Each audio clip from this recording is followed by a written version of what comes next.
Oke, selamat pagi semuanya.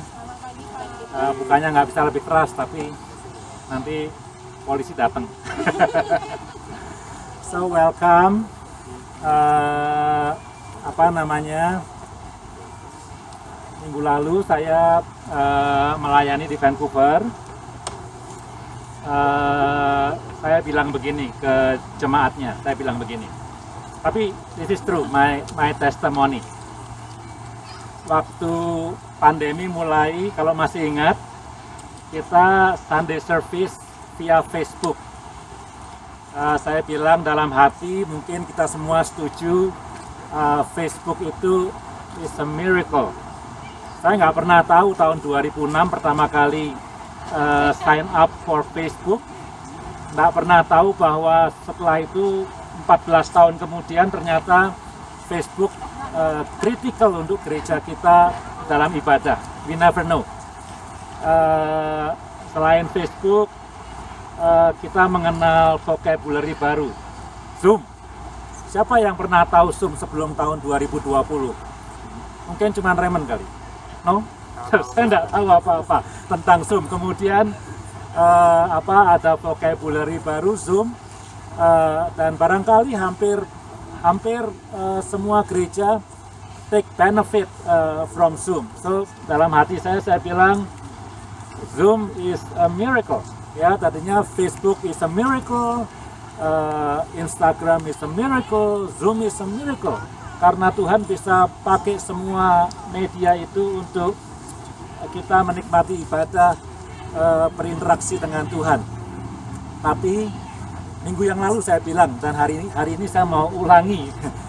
Saya bilang this morning, this is a miracle, right? This is a miracle after, tadi Vero bilang after almost 2 years. This is a miracle, so sesuatu yang kita mesti syukuri, anugerah Tuhan, kita masih bisa beribadah bersama-sama. Nah, sebelum kita masuk ke firman Tuhan, kalau ada Bapak Ibu yang belum saling kenal gitu ya, perlu kenalan dulu ya.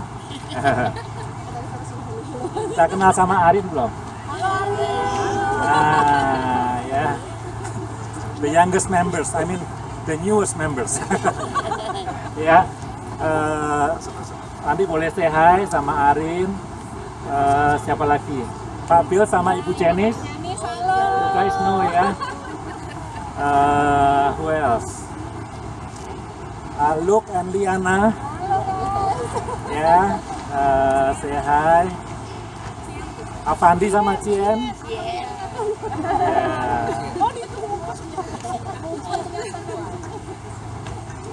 Eli sama Erwan, kenal semua ya. Ya, Oke, yuk kita berdoa sekali lagi, terus kita masuk firman Tuhan, kita enjoy the day ya. Bapa di surga, kami datang ke hadapan-Mu sekali lagi, kami bersyukur boleh beribadah bersama-sama. What a miracle, mujizat yang Tuhan sediakan, yang Tuhan anugerahkan supaya kami boleh menikmati kehadiran Tuhan. Tuhan tolong siapkan hati kami masing-masing, buka hati kami dengan kerendahan hati untuk boleh mengalami dan menikmati kehadiran-Mu. Terima kasih Tuhan Yesus, di dalam nama Tuhan Yesus kami mau bersuka cita, kami mau menyembah Tuhan, kami mau mendengarkan firman Tuhan, dan kami mau belajar untuk mentaati firman-Mu. Berkati juga anak-anak sekolah minggu, Tuhan beri mereka juga sukacita, Tuhan juga boleh menganugerahkan mereka untuk bisa mengalami kehadiran-Mu. Di dalam nama Tuhan Yesus kami berdoa dan mengucap syukur. Amin. Saudara-saudara yang bawa Alkitab, mari kita melihat Injil Markus, pasalnya yang ke 9, I believe.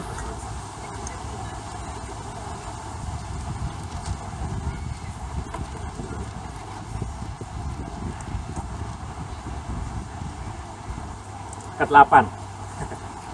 Ya, Markus pasal yang ke-8. Karena banyak angin jarang saya lipat Alkitab, kayak baca buku biasa. Ya. Mulai ayat yang ke-27. Markus pasal yang ke-8 mulai ayat 27. cerita yang sangat terkenal sekali, saya akan bacakan. Kemudian Yesus beserta murid-muridnya berangkat ke kampung-kampung di sekitar Kaisarea Filipi. Di tengah jalan ia bertanya kepada murid-muridnya, katanya, "Kata orang, siapakah aku ini?" Jawab mereka, ada yang mengatakan Yohanes Pembaptis, ada juga yang mengatakan Elia, ada pula yang mengatakan seorang dari para nabi. Ia bertanya kepada mereka, "Tetapi apa katamu? Siapakah aku ini?" Jawab Petrus, "Engkau adalah Mesias." Lalu Yesus melarang mereka dengan keras supaya jangan memberitahukan kepada siapapun tentang dia. Kemudian mulailah Yesus mengajarkan kepada mereka bahwa anak manusia harus menanggung banyak penderitaan dan ditolak oleh tua-tua, imam-imam kepala dan ahli Taurat, lalu dibunuh dan bangkit sesudah 3 hari. Hal ini dikatakannya dengan terus terang, tetapi Petrus menarik Yesus ke samping dan menegur dia. Maka berpalinglah Yesus dan sambil memandang murid-muridnya, ia memarahi Petrus. Katanya, "Enyahlah iblis, sebab engkau bukan memikirkan apa yang dipikirkan Allah, melainkan apa yang dipikirkan manusia." Nah, sampai situ aja ya pembacaannya. Saudara, saya tidak akan lama ya menyampaikan firman Tuhan. Saya berpikir-pikir ada 2 pilihan. Ya, saya baca, saya pilih 2 pilihan. Mau Markus pasal ketiga atau ini. Setelah saya berdoa, ya merenung begitu, saya memilih yang ini. Kenapa?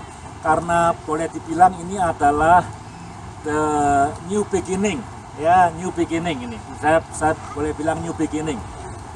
Meskipun acara ibadah Padang ini spontaneous, sebetulnya yang direncanakan pertama kali adalah minggu depan di in-person service di gedung gereja.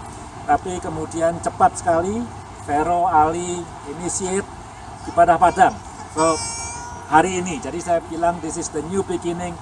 Dan saya pikir in this new beginning kita perlu, saya percaya saudara tidak lupa, tapi saya merasa perlu kita untuk to be reminded on the foundation, on the ground of our faith, which is Jesus Himself. Ya, saya pikir it's a good sermon for the new beginning untuk bisa diingatkan kembali akan siapakah Tuhan Yesus. Jadi Tuhan Yesus bertanya kepada murid-muridnya, so try to have your imagination. Katakanlah saya Tuhan Yesus gitu, saudara murid-murid Tuhan Yesus semua, dan saya tanya sebelum baca ini ya firman Tuhan, saya tanya, welcome Samuel, pelan-pelan aja, it's okay. Kalau saya Tuhan Yesus dan saya bertanya, menurutmu siapakah aku ini? Ya, saya bertanya, lalu saudara mencoba untuk menjawab dengan jujur. Ya, tidak karena sudah mendengar yang saya baca di Alkitab. Yesus bertanya kepada kita, siapakah aku ini? Coba jawabnya apa? Dalam hati aja ya, disimpan ya. Yang jujur ya, Bu Yeni. Silakan dijawab kalau Yesus bertanya, siapakah aku ini? Mungkin sebagian dari kita, kalau misalnya kita pernah sakit, ya, ini contoh aja, pernah sakit dan kemudian kita disembuhkan, ya, disembuhkan secara ajaib, entah obat, whatever, kita sembuh, kita akan bilang, oh Tuhan Yesus, Engkau penyembuhku, which is good, tidak salah, betul. Kalau ada di antara kita yang mungkin pernah mengalami financial stress gitu ya, kekurangan, kemudian Tuhan Yesus menolong dengan caranya mencukupkan kebutuhan kita, lalu kita akan bilang, oh Tuhan Yesus adalah penyedia, Dia yang mencukupkan kehidupanku. That's true and very biblical. Jadi tidak ada salahnya dengan semua itu. Kalau kita punya pendeta barangkali yang sangat baik untuk bisa mengajar gitu ya, meskipun pendeta bukan Tuhan Yesus, tapi kalau kita punya pendeta yang sangat cakap mengajar, pengajarannya luar biasa. Kemudian kita akan mengatakan, oh Tuhan Yesus itu teachers, ya. Bayangkan kita baca kitab Injil, dia punya pengajaran itu pengajaran yang luar biasa dan berkuasa, gitu ya. Dan banyak lagi. Kita bisa bilang dia miracle workers, kita bisa bilang dia teachers, kita bisa bilang segala macam kita bisa bilang tentang Tuhan Yesus. Tapi Petrus mengatakan engkau adalah Mesias, ya. Tahu Mesias ya? Mesias itu bahasa Ibrani, ya. Ini pengetahuan sedikit ya. Mesias itu bahasa Ibrani, Messiah, ya. Bahasa Yunaninya, nah kalau belum tahu, adalah Kristos atau Kristus, itu Mesias. Singkat cerita, artinya yang diurapi. Mesias itu yang diurapi. Jadi kalau di dalam Alkitab ada Mesias atau ada Kristus, maka kata-kata itu kalau saya mau singkatkan saja menunjukkan bahwa Yesus itu bukan sekedar manusia biasa. Dia divine appointed. Jadi Tuhan Yesus adalah Tuhan dan dia appointed, anointed. Ya, itu Yesus. Jadi bukan sembarang orang yang bisa mengajar, dia guru yang hebat, tapi banyak juga guru. Dia bukan hanya sekedar yang menyembuhkan, ya, barangkali dokter bisa menyembuhkan. Dia bukan hanya yang bisa mencukupkan kebutuhan kita, mungkin ada orang lain yang bisa menolong, tapi dia adalah Mesias. Wow. Ini serunya nih. Dia masih oke ya, masih dengar ya. Dia adalah Tuhan, divine. Oh, Cik Nunu tuh. Dia divine, dia Tuhan, dia appointed, dan dia anointed by God. Itu adalah Yesus. Jadi Yesus yang kita percaya itu, meskipun dia menyembuhkan kita, dia menghibur kita waktu kita susah, dia mencukupkan kebutuhan kita, dia segala macam yang lain yang dia buat, tapi dia adalah Kristus, dia adalah Tuhan. Jadi kita ini manusia ciptaan, dia Tuhan. Jadi kalau kita approach dia, approach-nya mesti honoring, approach-nya mesti glorifying, ya. Approach-nya mesti grateful karena dia adalah Tuhan. Dia lebih daripada sekedar dokter atau miracle workers atau teacher. Itu nomor satu, ya. Nomor satu mengenai Tuhan Yesus, bahwa dia adalah Tuhan. Yang kedua nih, yang penting ya. Setelah itu Tuhan Yesus tadi ngomong dong, anak manusia, aku nih akan diserahkan kepada tua-tua, kepada ahli Taurat, terus kemudian akan dibunuh. Lalu Petrus, muridnya yang paling hebat, menarik dia. Alkitab kita mengatakan menegur. Petrus menegur gurunya. Dia bilang sekali-kali tidak akan terjadi. Lalu Yesus marah sama Petrus, tadi yang kita baca. Tapi lucunya, kalau Ali ini Petrus, waktu Yesus marah sama Petrus, Alkitab kita bilang matanya nggak menuju ke Petrus, matanya menuju ke murid yang lain, yang 11. Yang dimarahin Petrus, tapi matanya menuju yang lain. Maksudnya apa? Jangan sampai kamu seperti dia, gitu ya. Jadi yang diperingatkan yang 11 yang lainnya, jangan sampai ikut-ikut seperti Petrus. Karena apa? Karena dikatakan itu dari setan itu yang ngomong bahwa aku tidak akan mati, tidak akan diserahkan kepada tua-tua, dan dikatakan engkau mikirkan kepentinganmu sendiri, kata Tuhan Yesus, ya. Nah, ini poin yang kedua. Kalau seandainya kita mengatakan sesuatu yang salah mengenai Tuhan Yesus, dibilang sama Tuhan Yesus itu dari setan, maka ketika kita itu bisa mengatakan bahwa Yesus adalah Tuhan, dia adalah Mesias, dia adalah anak Allah yang hidup, itu juga bukan dari kita sendiri. Coba buka 1 Korintus 12 ayat 3, ya. Tidak ada seorang pun yang bisa mengatakan Yesus adalah Tuhan kalau bukan karena Roh Kudus. Jelas sekali ayatnya. Orang tidak bisa mengaku Tuhan Yesus adalah Tuhan kalau bukan dari Roh Kudus. Jadi peperangan yang sesungguhnya, di balik kita ngomong, oh Yesus engkau adalah Tuhan, oh Yesus engkau adalah apa, dan seterusnya, itu ada peperangan rohani di belakang antara setan dengan Roh Kudus. Jadi perangnya bukan antara manusia. Manusia perang juga seperti Petrus tadi. Ya, manusia perangnya adalah antara kepentingan dirinya dengan kepentingan Tuhan.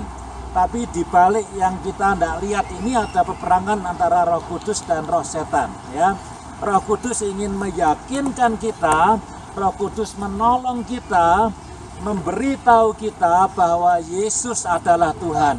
Tapi pada saat yang sama roh setan berusaha untuk mengganggu kita, berusaha untuk mengatakan kepada kita, oh dia bukan Tuhan, kamu tidak usah percaya kepada dia. Perhatikan itu ya.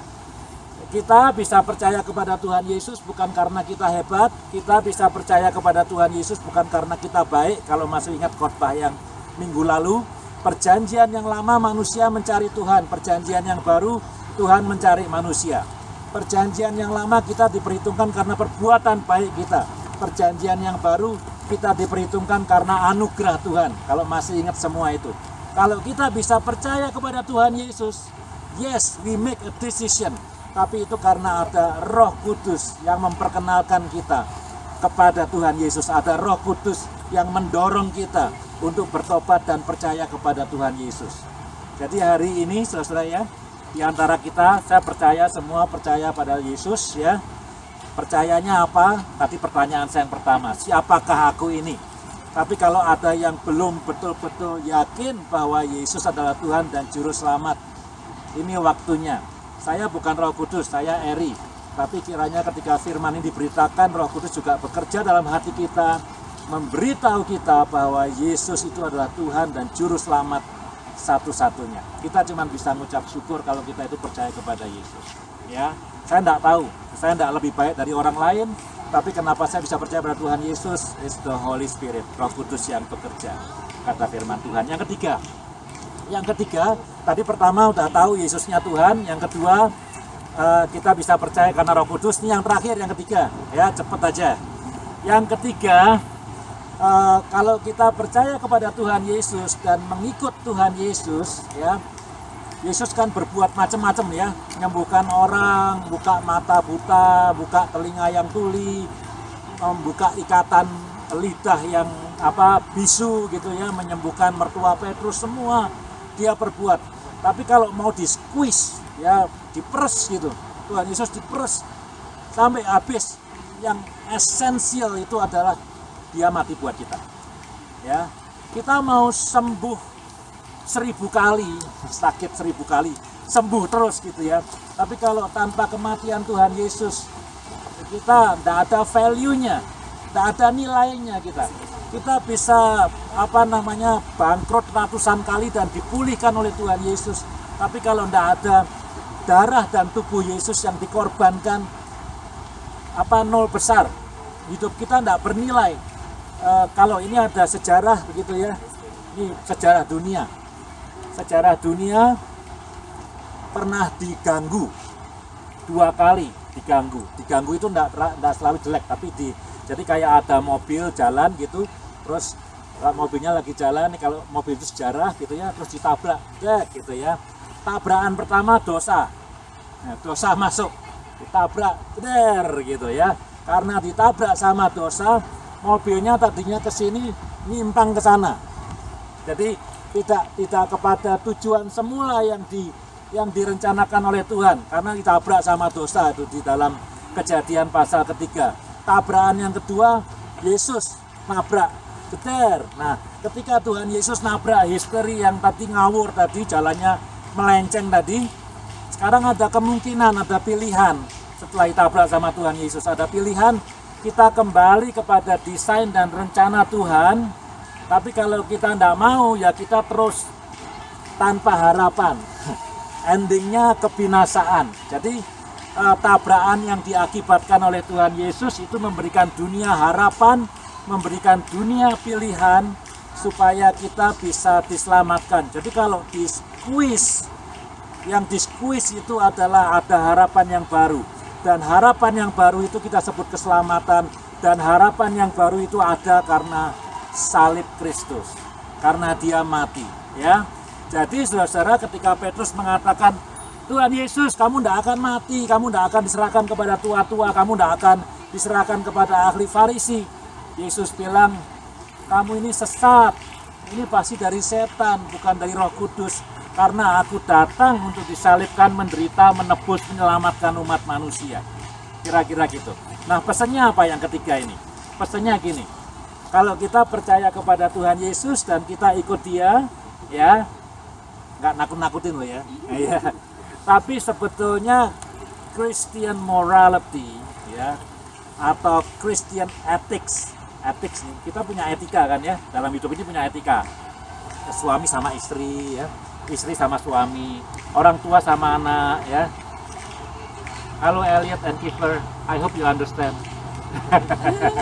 Ya, orang tua sama anak, ya, anak sama orang tua, kita sama tetangga, sama teman sekantor, kita punya ethics, kita punya morality, kita ada standard morality dari Christian, gitu ya, Christian faith. Nah, kalau di squeeze itu ya, the ground, the foundation of Christian faith itu adalah kerelaan Tuhan Yesus mati disalib, memberikan nyawanya kepada orang lain. Kita orang-orang Kristen yang percaya Yesus, kita bukan orang-orang yang memperjuangkan hak kita. Wah, ini ekstrim ya. Kita tidak memperjuangkan hak kita, tapi kita orang-orang yang meskipun tahu kita betul, kita giving away, kita memberikan hak kita untuk orang lain. Kalau kita ngikutin Tuhan Yesus, ya, itu adalah the basic, the foundation. Kalau Christian faith, Christian morality, this quiz. Ya, nah saya berharap, saya bilang tadi this is the new beginning. Saya 2-3 minggu yang lalu, I think saya ngomong ya sama dalam ibadah kapan itu ya. Kita sudah kehilangan, saya nggak tahu kehilangan apa, tapi kita kehilangan sejak bulan Maret tahun 2019. Kita nggak ibadah di gereja lagi, kita miss something, I don't know, yang miss apa, tapi kita miss something. Saya nggak tahu berapa lama kita bisa menemukan kembali yang hilang itu. Saya nggak tahu berapa lama, tapi saya pikir it is good that we start today by knowing that Yesus yang kita percayai, dasar dari iman Kristen adalah Tuhan dan Juru Selamat, Mesias, divinely anointed. Dialah Tuhan Yesus. Jadi kita approaching Dia, menyembah, memuliakan, hormat. Yang kedua, kita boleh bersyukur kepada Tuhan. Karena apa? Kalau kita boleh mengenal Tuhan Yesus bukan karena kita pinter, banyak baca Alkitab, bukan karena kita baik, tapi ada Roh Tuhan yang menolong kita, menunjukkan siapa yang harus kita percaya. Jadi come to Him with thankfulness by His grace alone. Dan yang ketiga, this is good. As we start a new beginning, mari kita mengasihi saudara kita nih, ya, semua yang ada di sini yang sudah lihat, dengan the mentality of Jesus. Kita mau saling berkorban, saling membangun, mengutamakan orang lain lebih daripada diri kita sendiri. With that, saya enggak bisa lihat yang lain kecuali the healthy body of Christ yang saling mengasihi dan saling membangun. Ya, terakhir nih, selalu terakhir ya. Saya ingat tadi pagi, saya orang yang mandi pagi. Siapa yang mandinya malam? Malam ya? Pagi dan malam. Saya orang yang mandi pagi. Waktu mandi pagi saya ingat. Pertama sih ingatnya, oh kita ini mau ibadah ya. Ternyata ada dua yang penting dari manusia itu ya. Dan mungkin yang terpenting. Nomor satu, kita itu spiritual being. Even orang ateis is a spiritual being. Dia spiritual being. Saya tahu ada orang Kristen yang punya PhD, mengajar di university yang hebat, ateis, ngajar perjanjian baru, one of orang scholar yang kita very respected, ateis. Tapi saya believe dia itu spiritual being. Dia bisa jadi ateis karena his spiritual journey, gitu ya, spiritual being. Kan Tuhan meniupkan nafas tuh ya dalam hidup kita. Kita diciptakan sesuai dengan image and his likeness gitu ya, kita spiritual being. Tapi kita juga adalah social being. Karena exactly ketika Adam itu diciptakan masih di awal-awal, tidak baik manusia itu sendirian saja. Dibuat tidur, dibikin Hawa ya supaya punya teman gitu ya, meskipun kemudian mereka menikah, kawin dan seterusnya gitu, tapi supaya punya teman. So this congregation ya, gereja, more than any other organization, gereja nih, gereja apa aja, House Foundation, gereja baptis, gereja apa aja, the church itu adalah ekspresi dari human being as spiritual and social beings. So, kalau kita ada di sini ini bersama-sama, that's the fulfillment of Genesis, kejadian ketika Tuhan menciptakan dunia. Jadi nafas dihembuskan, diciptakan sesuai dengan gambar dan rupa Tuhan, tapi juga tidak baik sendirian. Maka itu diciptakan pendampingnya.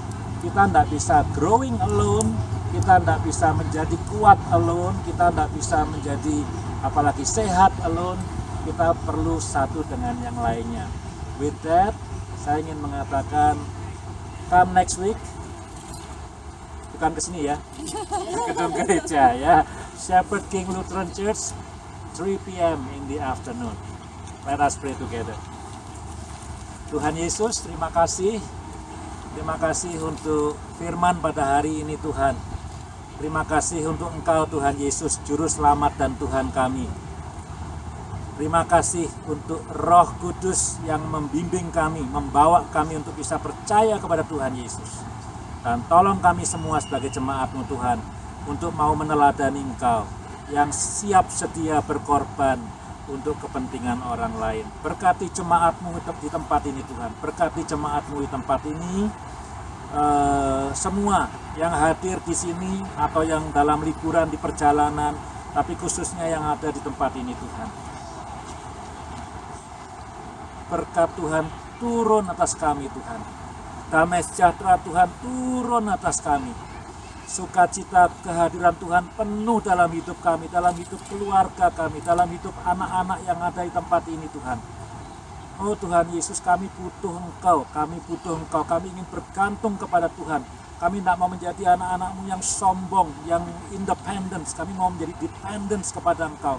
Dan kami ingin saling menguatkan, saling memperhatikan, membangun kasih sayang Tuhan Yesus. Kiranya damai sejahtera dari Allah Bapa, cinta kasih dari Yesus Kristus, persekutuan dalam Roh Kudus boleh menyertai kita semua. Amin. Amin. Tuhan memberkati ya.